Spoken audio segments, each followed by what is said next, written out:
Hello everyone, this is Akhier, and we are back in the SCP Foundation. Secure. I can say words on occasion, believe it or not. Secure, contain, and protect. Got it.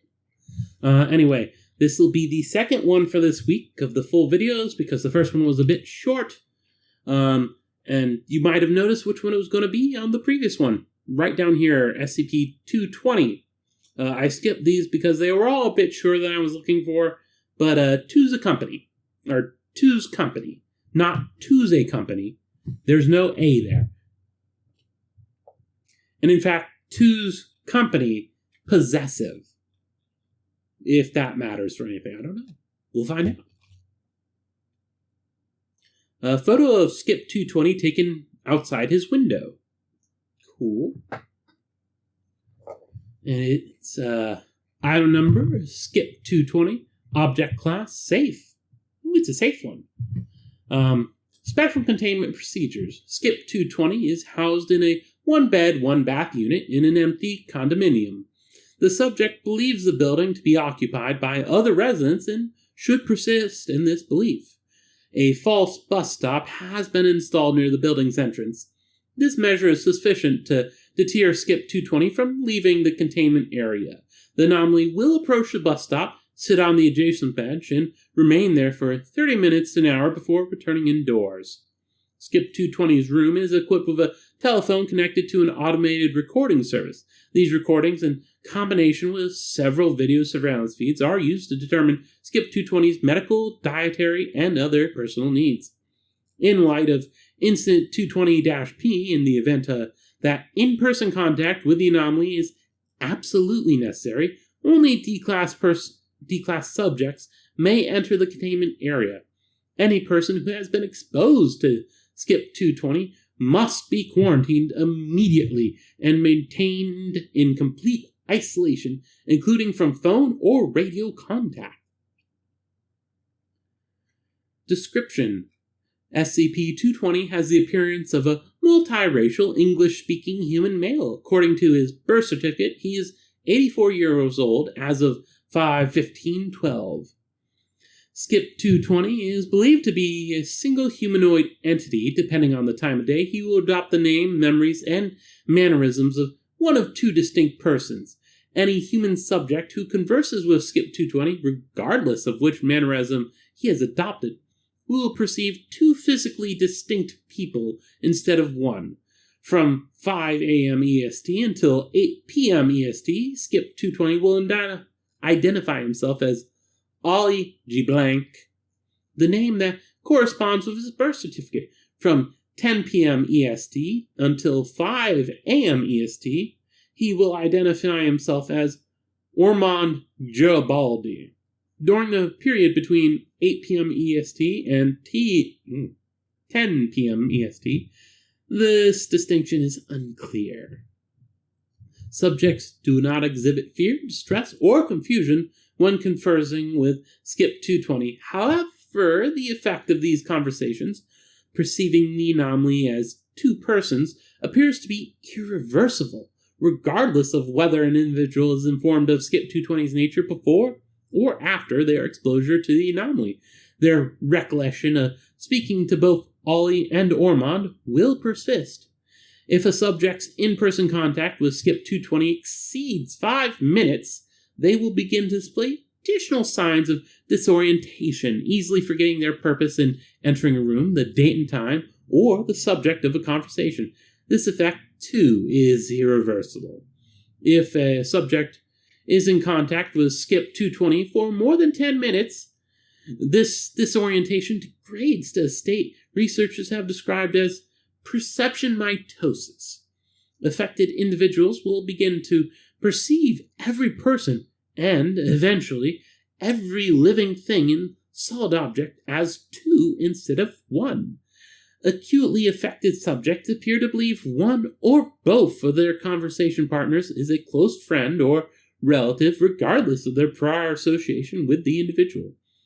In the case of objects, the subject may interact with the original item as well as the empty space occupied by illusory item, or they may lose spatial awareness altogether. And this is Incident 220-P.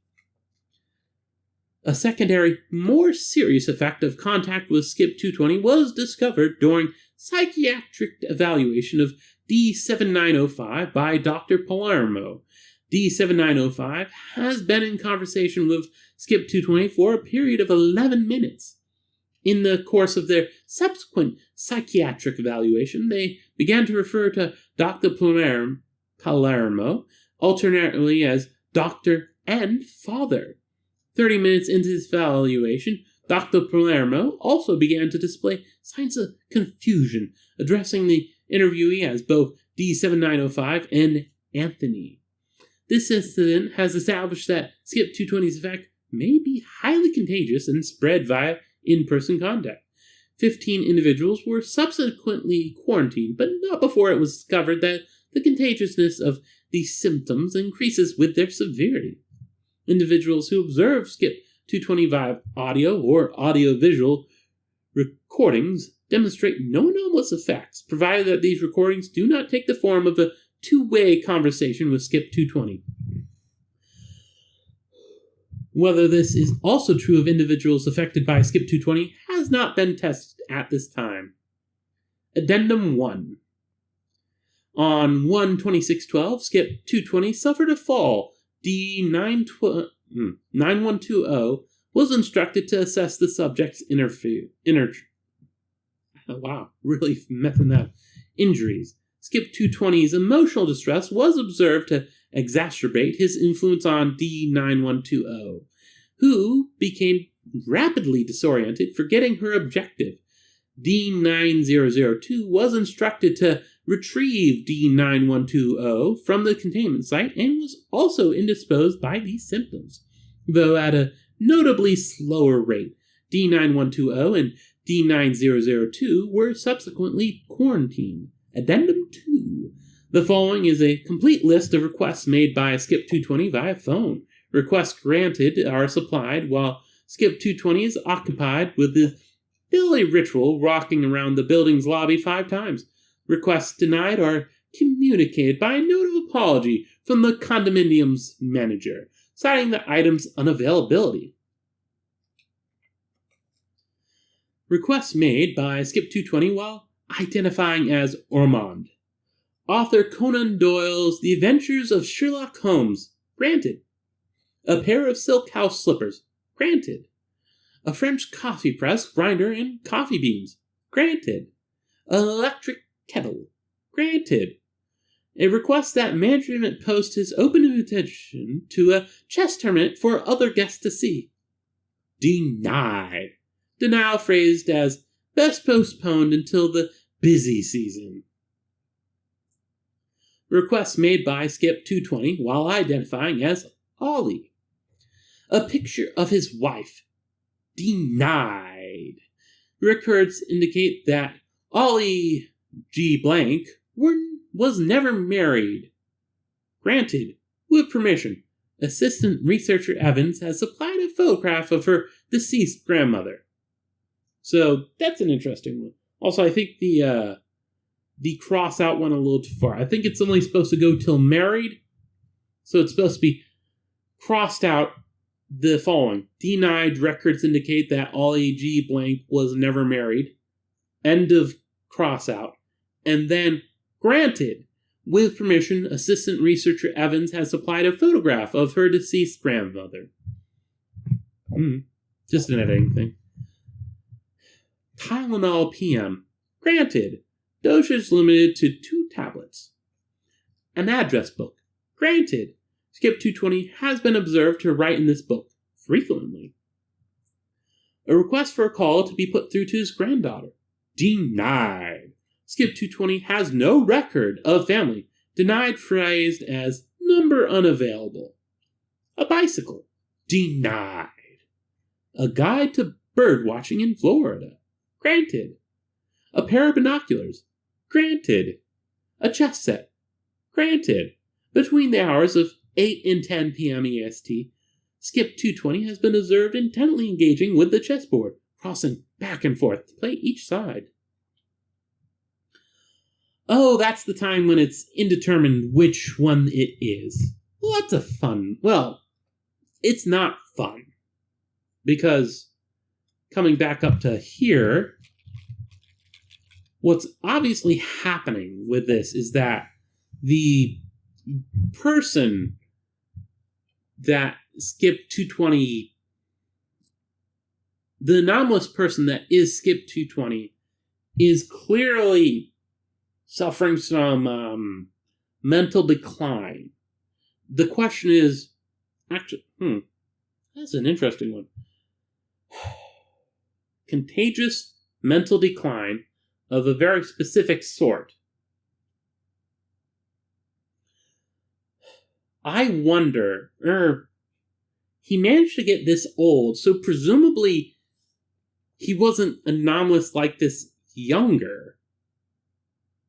However, it is contagious, so maybe he's not the original one that started this.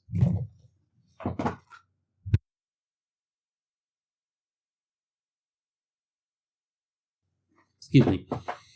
Anyway, we do not know if Skip 220, the person, like, we have the records of him younger, and he likely wasn't anomalous, because even though the SCP Foundation is a little wibbly-wobbly on when it started, it's generally not like yesterday. So this guy was around with this effect at some point. So he would have been caught, because this is a weird one. This is the kind of thing where it's like, yeah, no. They'd pick it up because there'd be like a text, a psychiatry like observation thing that would ping their little things where it's like, ooh, this sounds anomalous. Let's go check it out and grab it and contain it and protect it. So I'm going to guess this is a form of mental degradation. The actual anomaly that is Skip 220. Possibly this could be one of those people that have it's not a current thing, the multiple personality thing. I think, if I remember correctly, that is not actually a proper diagnosis anymore. I don't remember what it's supposed to be, but for the intent of this, obviously, Skip 220 has literal multiple personality disorder in the kind of like the fantasy way it is portrayed. So, obviously, it could be a mental degradation thing, or it could be something that they had in the more mundane fashion, and then as they got older, their mental faculties degraded, turning into the Skip 220, which I would actually classify not as the person, but the mental disease. And I think disease would very much be an appropriate term for this, not a the word for a condition that I'm blanking on it, but Skip 220 is a disease because it goes and it is communicable to others. Admittedly, is not a disease as we understand it because it can go through a two-way radio, which obviously, like, you catch a cold, you can't sneeze into the phone, and then the person on the other end gets it. So my assumption for this are, first of all, the person did not have this originally. Whether he had some kind of mental issue before this, we do not know. However, at some point, likely when he was older, around when he was eventually picked up, he had this mental degradation happen to him. Skip 220 infected him. Whether there was someone else that had it first, or if he is the originator of this infectious mental disease, we do not know. And it is not stated here, so I would presume if there was like a village of people who all ended up like this, it would be like part of like the description. No. Village all terminated, only one person remaining. since it's only in this guy, I'm going to guess they're keeping them alive right now just because they don't want to, like, oh, we killed him, now it's passed on to someone else. Because that is something that can happen. But yeah, the way they are keeping him is actually a way that some of the countries that have better elderly care take care of the people that have mental issues remembering things. Where they will have actual, like, separate little villages, like literal villages set up, where it's like its own little compound where there's like the fake bus stop and the phones don't actually go out, but they actually, like, you call and it goes to the office where it's like they pretend to be whatever they're supposed to be. And there's people who are around and living in the area that aren't patients, but they're actually the orderlies there to help the elderly. And this is a very gentle way of taking care of those who have started to lose their memories and their mental faculties. And it's interesting to see it used in such a way where it's like, no, this isn't like a community of elderlies where it's like they occasionally like walk out to the bus stop and it's like someone will eventually come and it's like, oh, the bus not running today, come back in, sir. And they have a bunch of people walking around to be like, oh, you looking for a thing? Here, let me help you. Or if someone falls, they're right nearby to take care of it. And instead, it's an entire condominium where it's just, or how big is a condominium? I don't really know. I think it's either a selection of places or it's like literally just like a thing. But I don't know. Well, it says there's supposed to be multiple, so I guess it's a bigger thing. Anyway. All to keep one person contained who thinks it is inhabited. It's basically just a perversion of that. Of the gentle way of containing people with actual, well, within universe, this is an actual mental issue, but like, IRL, the people with problems with their faculties where they need assistance like this and they aren't able to actually go out on their own because they'll forget where they're going, they'll get lost. You'll see news reports of this every once in a while where an elderly person was like staying with their kids, their adult children, and then they like one day is like, oh, I'll go to the store, and they go walking out into like a blizzard or something because like, oh, just go down to the store. They don't realize what's happening. Oh, why did the internet just break? Well, I don't need the internet to finish this. Thank goodness. Is it the next one? Yeah, I go. Cool. I guess that's a good idea to stop this one. Anyway, taking that IRL good and turning it into a very big negative. Like, this is... I guess it's not really negative, because they can't keep him with other people, but they can keep him contained to where he is. I guess this is the best they can do for him, really. Even if the SCP Foundation wasn't like, we've got to hide this all away, you can't be around, secure, contain, protect. Even if it was like an actual, like, everyone can know about... Yeah, internet, shut up. Even if they could be, like, open about all this, yeah, something like this, you would have to basically do this.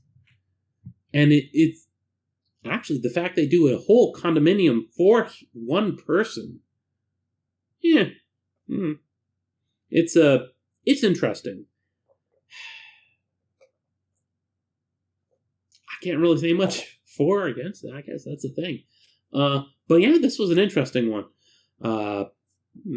It's labeled as safe. Obviously, like, we don't know what happens when Skip 220, the person, dies. If it then jumps on, or like one of the affected people that are still around, if those end up like becoming the main carrier, maybe they'll reclassify it at that point. But for right now, yeah, safe. It's just an old guy in a empty condominium. But yeah, if you like what you see, please like and subscribe down below. And when you do subscribe, remember, ring the bell, because YouTube doesn't like sharing stuff that people you enjoy have put up. It's weird like that. Anyway, this is Akhier, and I'm signing off. I think I should come up with a unique thing for this.